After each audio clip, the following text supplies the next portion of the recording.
All right, connecting and all right, we're live. Hey everyone, welcome back. I am here with my our amazing co-host Hank Hunt. How are you doing, Hank? I'm uh, I'm somewhat reflective today, Steve, Leland, You call me Steve, huh? Okay. because I'm watching Steve on. Well, plus you're my partner, and Steve is always called referring to people as partner. That's right. But I'm reflective in the sense that between Friday and last night, I realized that no matter how much I thought I knew and how informed I was, that I didn't know diddly. That that um, like everybody, I think, like most people, um, bought into a concept, a philosophy that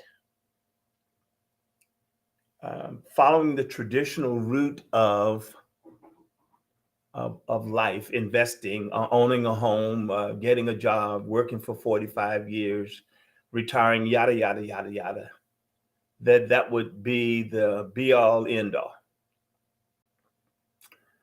But as you and I have been talking over the last couple months,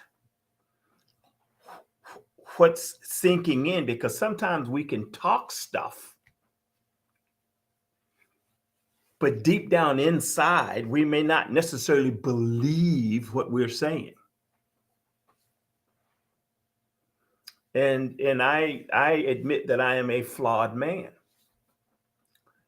But what has happened is that I had the opportunity to, because one of them, another manager and I are doing some research to start talking about traditional and alternative investments, and some of the ebbs and flows and pros and cons of that process, that all of a sudden it clicked. And what clicked was that following the traditional route will only make you average. It'll basically leave you subpar. And that if you want something outside of what's being hyped in the traditional stock market mentality, then you have to be willing to become educated and step outside that process and find something in the alternative sphere that will allow you to live a better life. Now, it's a lot wrapped up in that. There's a lot wrapped up in that, but I'm just saying, I'm just being reflective today.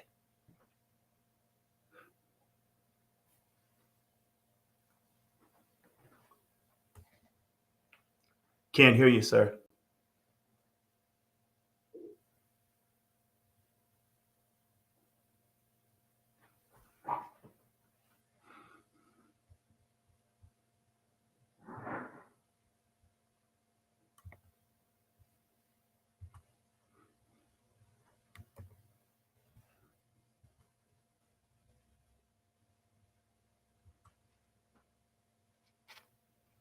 All right, Hank, can you hear me? Now I can. I didn't hear anything that you just said, sir. Oh, it's okay. It's okay. All right, let me start. Let me paint the picture real quick for everyone. First and foremost, guys, the gentleman who was speaking, his name is Hank Hunt. My name is Leland Baptist. I am the founder for Asset Builders Club, and that is where we teach other individuals about the importance of alternative investing and how they can begin on their own to use alternative investments.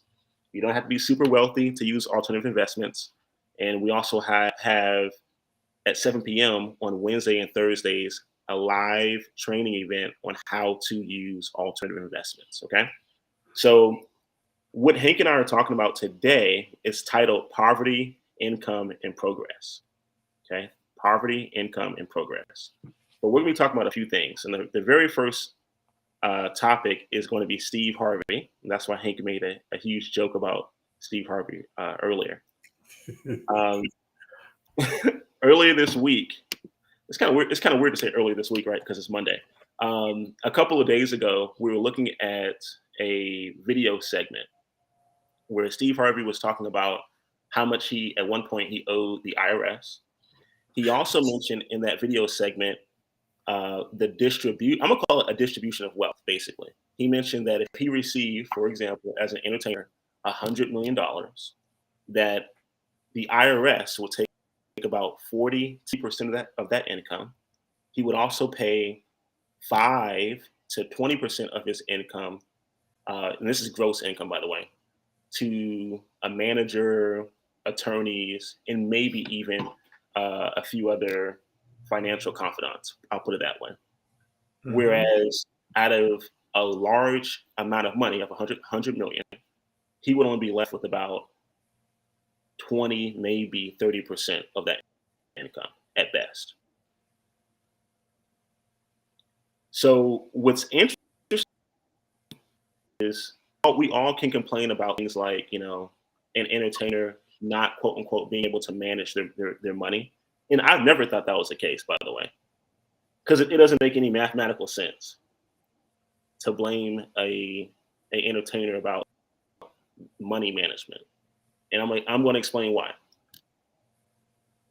If we can blame entertainers for, quote unquote, money management, but we somehow or another in the United States, we never seem to blame physicians. We never seem to blame lawyers. We never seem to blame even professors of different universities about money management. And what we're missing the entire time is we're not understanding that 40% of their gross income is being taken from the IRS or by the IRS. Mm-hmm. By the IRS. And at some point, let that soak in for a moment. Just a moment of silence so people can understand that. Every dollar that someone gives you, you basically cut that dollar in half because you are giving that money to the IRS. Period.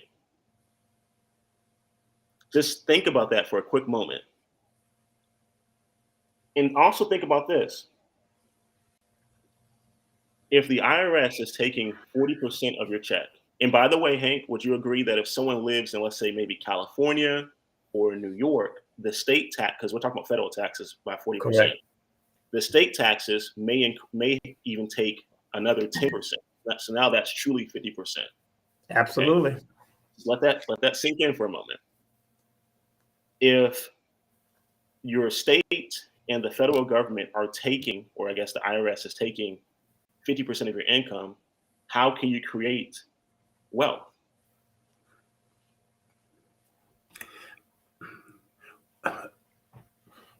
And Leland, it's staggering. And the crazy part about it is, most of the individuals who are high income earners or high middle class or upper middle class, because they still have money left over at the end of the month, they think they have arrived. They think, yep. As long as they can make the mortgage payment and make the car payment and maybe put a few dollars away in their retirement plan, they're happy. But what I've learned is that the average person, the average American, invests in some type of retirement plan around 3% per year. Yeah. And they may get another 3% of a match, and that's 6%. But can we just do basic? Because I'm sorry to butt in like that, because this really irritates me to no end. Okay, and I hope I'm not offending anyone, but I'm just gonna be. Well, sometimes we need to be offended. Okay, here we go, y'all. You don't have to have a degree in economics to see that 1 + 1 = 2. So this is not to offend anyone, but just want to think about this. Let's say that Johnny gets paid $100,000 per year. Johnny chooses to invest into his, I don't know, 401k every single year. Johnny chooses to invest into his 401k at 3%. Because if you look at these statistics, the average person will invest 3% of their gross income into their 401k. Don't believe me? Look it up. They then will have their employer do a 2 or a 3% match. For simple math, we're going to say it's 5%. Okay. So 5% of gross income is now going into that 401k. Johnny currently lives on 100% of his income. Okay. Johnny is currently living off of 100% of his income. How many years of Johnny putting away 5% would it take for him to gain 100% of his income?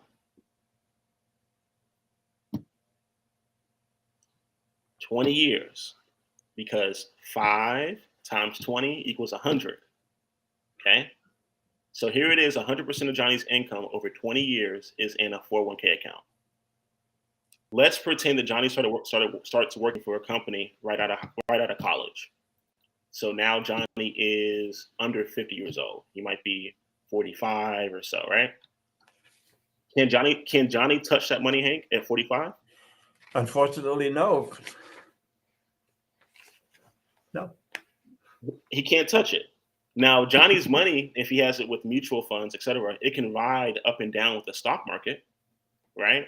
And so Johnny can feel good because he sees paper gains on a stock ticker going up and down based on news trends. So he's like, oh man, I'm doing good today.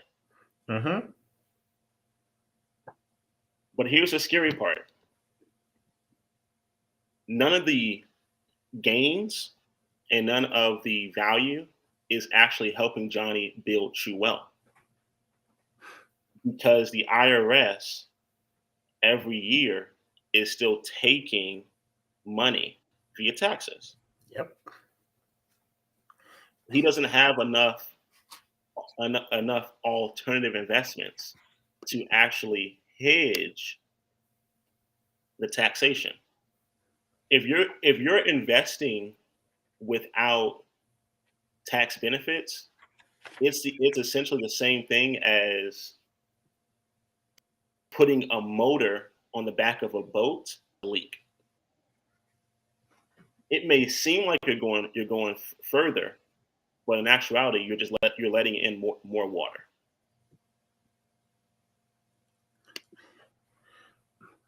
Leland, and I'm not going to beat this to death. I did some research for the project that we're working on, and it is, what is the average salary in the United States? And the Pew report says that the average salary for a middle income earner in the United States, middle income earner, is somewhere between $40,000 and $120,000 a year, gross. Yeah. So unfortunately, we don't take into account some of the tax implications on that money, but we go out and we buy more house than we can afford. We buy more car than we can afford, and we want to hobnob with the Joneses, and we are buying expensive clothes and expensive jewelry. So almost everything that we're earning is now going towards lifestyle, and the average person has between 4 and 5 credit cards with a balance of about $5,000. Yeah. So we're living this lifestyle and going further and further and further in debt, which means then at the end of our life cycle, what do we have to show for it? There's not much to show for it, and the generation after you has to start from the very beginning. So it's so I was indicating that I was being reflective, because it's not about me anymore. And what I'm trying to do is help my kids, my children, they're not children, they're adults, but anyway, trying to help them to understand that the perfect time for anybody to change is right now. R-A-T now. Right now. And That's right. there's sufficient time to get ahead of this thing. But we've got to start to realize that the programs that you're watching and all the information that's being piped into you will keep you BROKE.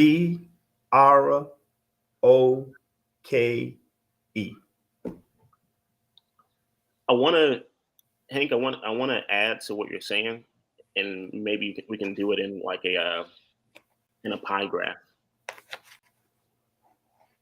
Okay. If someone goes to the bank to qualify for a home, the bank is going to ask you to qualify based on your income and your credit score, of course, right? Mm-hmm. If you go to look for an apartment to lease, right? You want to rent an apartment, they're going to say, hey, we want to make sure that you can at least afford 3 times the rent. Well, basic mathematics, that means a third, right? That means that means that the rent will be a third of your income. When someone goes to get a mortgage, what they're doing, same calculation. Your mortgage is going to be either a third, 40%, or 50%, a half, okay, of your income. But I just mentioned that your salary is going to be taxed on average 40% of your income. So if you have 40% of your income gone, if you qualify for that mortgage, that would be 30% of your income. Okay. So now you're left with 20% of your income to live, to travel, for groceries, for utility bills. I mean, for everything else. Car notes, insurance. If you have children, tuition. That's coming out of 20% of your income. So a lot of times when I hear someone talking bad about a physician, an athlete, an entertainer, or anyone else who's making large sums of money, I get upset because that lets me know that the person who's speaking those things, they don't fully understand basic arithmetic. Because while so Hank, as you mentioned, the average person is earning 40 to 100,000 or so for their salary. And that's the middle class. That's middle class. Mm-hmm. What happens is when someone gets over 300,000 annually, their taxes increase from that 30 to 40% range to the 50%. So someone on the outside, you're looking at them, you're saying, wow, they're earning more money. Why is that person having an issue? Mm-hmm. When in actuality, they're paying much higher in taxes. Living some years ago, and again, sometimes you have to hear something a few times, or you think it doesn't apply to you. But we sort of live in a rat race society, for lack of a better term. And I heard someone say that if you're a rat and you win in the race, and you're in a rat race and you win the race, you're still a what, Leland? Still a rat. You're still a rat. So what we're saying is that if you are uneducated, uninformed, and you're following this pipe dream of a traditional lifestyle where you're working from 30 to 45 years, and at the conclusion of that, you will be able to retire, sit back, and be dumb, fat, and happy. How many people that you know that have retired and they downsized? Scaled back. Oh, I don't need all that anymore. I just need one room. It's like, come on, is that what they really want, or that's what they can afford? Yep. And it's basic mathematics. So it's, And again, I'm not gonna beat it, Leland. There's a whole bunch of statistics, and I just tell people to just do some basic research. Use your profession, your situation, and just do some math. And if you are positive that you will be able to retire at age 30, I mean at 65, why Social Security kicks in or Medicare kicks in, That's the only reason. that you're going to be fine and you won't have to do anything else in your life, you can plug off and I say good on you. But if by chance all of a sudden it goes like that could be me, I may have that situation. Again, now is the time for you to lace up your boots and say, hey, I need to get busy. Okay. And it's not, and here's the crazy thing about it, Leland.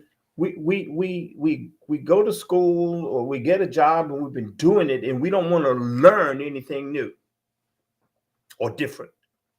Yeah. If you're unwilling to learn something new or different and you stay on that path, I can tell you exactly where you're going to be 5 years from now. I can tell you exactly where you're going to be 10 years from now. I can tell you where you're going to be 20 years, 30 years, 40. I can tell you based on demonstrated data where you're going to be. And you know what, Hank? What, sir? Some of you guys, you probably don't even have to deep into the analysis phase to even see it. Some of us can have a conversation with our friends and family that we meet, and if they so choose to be open and to be honest and transparent during the conversation, you'll see how many of us have gone to a local Walmart or a local Kohl's, and you see that the cashier is an older age, and it's someone who is retired, but they're doing what they're doing primarily because, and again, I don't blame Hank. I don't blame them. No, neither do I. Please, I'm not blaming anybody. Yeah, I've been there. Yeah, it's not. No, whoa, no, hold on. I do blame somebody, but I don't blame them. I definitely don't blame the generations before me. But who I do blame, I blame the financial institutions. I blame the companies such like, for example, Fidelity, Charles Schwab, etc., who have done such a good job in advertising to the masses that all they have to do is to put money into their 401k, and somehow or another they're going to be safe. They're going to be just okay, and that's a lie, because the truth is basic mathematics. Then 5% of your income over 20 years, you're going to have 100% of your income. That means that if you retired that day, you can only live with your same standard of living for 1 year. That means that you're saving for 20 years to only live for 1 year. So what happens when we see others who then get a part? So what happens? Here's a cycle for some of you guys who may not know. Miss Jones retires at 65. She has been saving 5% of her income for the past 20 years with the same employer. And she now has 1 year of basically savings, 1 year of savings. So therefore, when she stops working, she can only stop working for 1 year. Because she can only start working for 1 year, after her savings are depleted, she has to then go and find a part-time job. Social Security will kick in and give an extra paycheck, so she has to find a part-time job to still meet those same standards of living. And to make matters easier for her, she will downgrade, as Hank mentioned, cuts a few expenses so that with the part-time income and Social Security, that she'll still be able to have the same quality of living. That is basic mathematics. That is literally what happens. And I don't blame Ms. Jones. Again, I blame the fact that the larger institutions have advertised that all you have to do is do this. Meanwhile, and here's what makes me so upset. Meanwhile, those institutions, the CEOs of those companies, they're not investing in that. They're not. No, they're not. They're not investing in that, guys. They're investing in alternative investments. They are not investing in the stock market.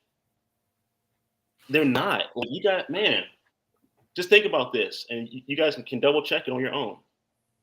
Any company that you like that's on the stock exchange, all you have to do is type in their name and then put a space and then type in the word financials. You will see their financials that they have submitted to the SEC. When you do such, go to the balance sheet, see what they're investing in. Guess what? They're not investing in the stock market. They're not. Nope. They are investing in alternative investments. They are investing in railroads. They are investing in 5G. They are investing in real estate. They are investing in other startup companies. They're doing everything that you're not doing. You go to your local town hall, where you're sitting down, they're voting on expansion. They're voting on new developments. They mention things such as go ahead, Hank. Sorry. No, because again, we talk. I'm just and then I'm not going to beat this horse. We said some time ago.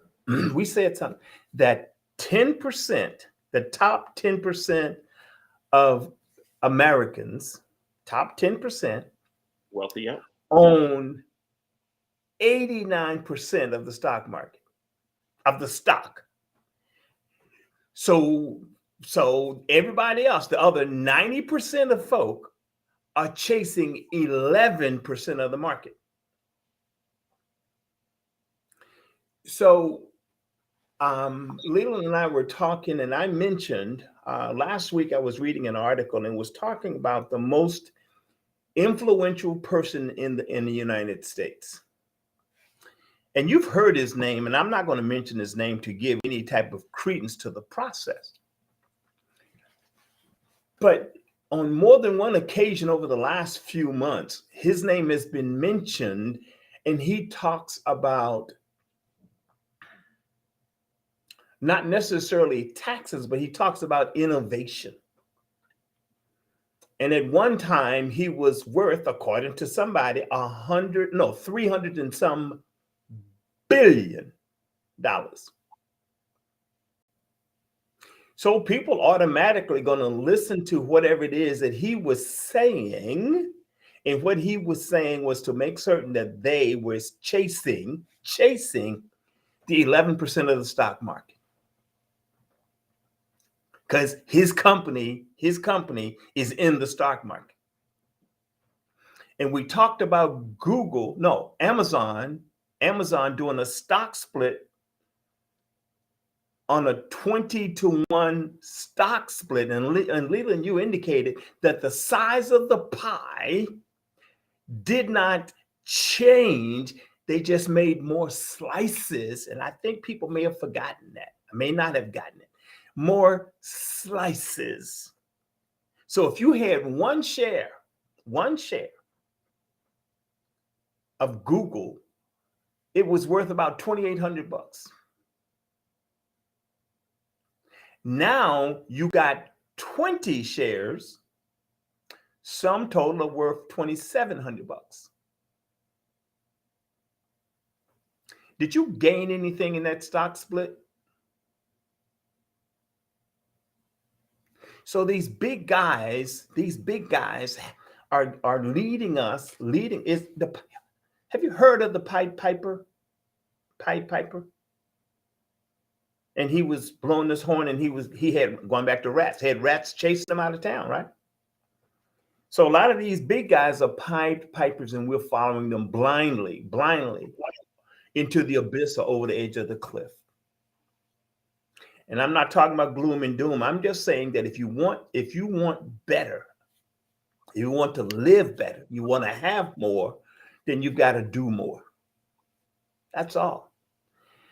And I'm not going to be talking about that anymore.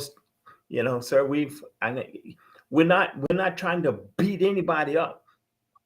We're just saying, open your eyes, please. Just please open your eyes. Take a look at where you are. Run the numbers yourself. Run the number. If you are 40 years old, you've been in the workplace for over 15 years, and you look around and you see what you've got, and it has taken you 15 years to get whatever that is, you think anything going to change over the next 30 years? If you don't change? So don't let fear keep you average. You know what, Hank? I think that's a good place for us to stop today. Guys, and I'll say this, and as Hank mentioned, we don't want to beat anyone over the head. If you're not cutting taxes as you are increasing your income, Yes, you are not growing well. If you're not cutting taxes as you increase your income, you are not growing well.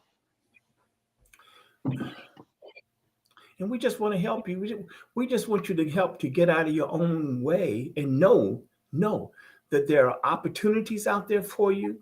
There are possibilities out there for you, and there are ways for you to get from where you are to where you really want to be. But here's the key things. Here's the key thing. Many people say, well, I want to do this and I want to do that. And I want you to change that word wanna and replace it with the word gonna. I'm gonna do something, because you've got to decide and then develop a plan and stick with the plan. You had a plan to go to high school and graduate. You had a plan to graduate from college. You had a plan to get that job. And most people stop planning after they got the job.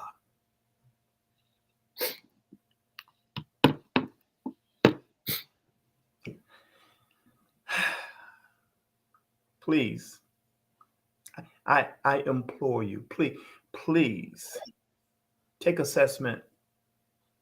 And if you are if you are totally happy with where you are, hey, I applaud you. But then ask, even though you're happy, there are other people who are looking at you, family members, loved ones, and saying, Mom, Dad, bruh, sis, somebody, show me a better way. Because they respect you, they look up to you, and they're looking to you to have answers. They are. Okay. Well, we'll see you guys in the next one again, Wednesday at 7 p.m. We're having a live training that's free for everyone to attend. All you have to do is go to lee-chandler.net/register. It'll take you to a landing page where you can see all of our live events that will take place. All these live events are live trainings, free for everyone. They take place at 7 p.m. Eastern Standard Time. So we'll see you guys there. Thank you so much. Peace.